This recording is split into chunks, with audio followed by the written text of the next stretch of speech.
សម្ដេចមហាបវរធិបតីហ៊ុនម៉ាណែតបានចេញមកបញ្ជាក់ជូនជនរួមជាតិថាកម្ពុជាមិនបានឯកភាពលើកិច្ចព្រមព្រៀងណាមួយដោយរាប់ទាំងកិច្ចព្រមព្រៀងបទច្បាញ់និងកិច្ចព្រមព្រៀងសន្តិភាពដែលនឹងធ្វើឲ្យបាត់បង់ដែនអធិបតេយ្យភាពនិងបូរណភាពទឹកដីស្របច្បាប់របស់កម្ពុជាទេ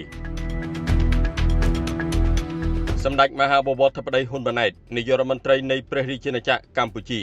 នៅថ្ងៃទី19ខែតុលាឆ្នាំ2025នេះបានចេញមកបញ្ជាក់ដើម្បីឆ្លើយតបទៅនឹងការអត្ថាធិប្បាយមួយចំនួនតាមបណ្ដាញសង្គមដែលបានលើកឡើងថាកិច្ចព្រមព្រៀងបទច្បាញ់ថ្ងៃទី28កក្កដាឆ្នាំ2025កន្លងទៅនិងកិច្ចព្រមព្រៀងសន្តិភាពនាពេលខាងមុខគឺជាថ្នូរនឹងការធ្វើឲ្យកម្ពុជាបាត់ដីតាមរយៈបណ្ដាញទំនាក់ទំនងសង្គមផ្លូវការសម្ដេចមហាបវរធិបតីហ៊ុនម៉ាណែតបានបង្ហោះសារឆ្លើយតបដែលមានខ្លឹមសារទាំងស្រុងយ៉ាងដូចនេះថា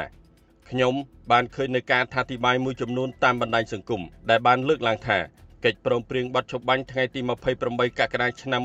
2025កន្លងទៅនិងកិច្ចព្រមព្រៀងសន្តិភាពនាពេលខាងមុខគឺជាថ្នូរនឹងការឲ្យកម្ពុជាបាត់ដីខ្ញុំសូមបញ្ជាក់ជូនបងប្អូនជនរួមជាតិដោយសង្ខេបថាកិច្ចព្រមព្រៀងបទច្បាញ់ថ្ងៃទី28កក្កដា2025គឺនិយាយអំពីលក្ខខណ្ឌនិងក្រមប្រតិបត្តិនានាដើម្បីបញ្ជាកុំឲ្យមានការបាញ់គ្នាឡើងវិញកិច្ចព្រមព្រៀងសន្តិភាពដែលគ្រោងធ្វើនៅពេលខាងមុខគឺនិយាយអំពីការរៀបចំលក្ខខណ្ឌនិងក្រមប្រតិបត្តិនានាសម្រាប់បង្កើតនិងធានានៅបរិយាកាសអំណោយផលដើម្បីឈានទៅការបញ្ចប់ជម្លោះនិងស្ដារឡើងវិញនៅទំនាក់ទំនងរវាងប្រទេសនិងប្រទេស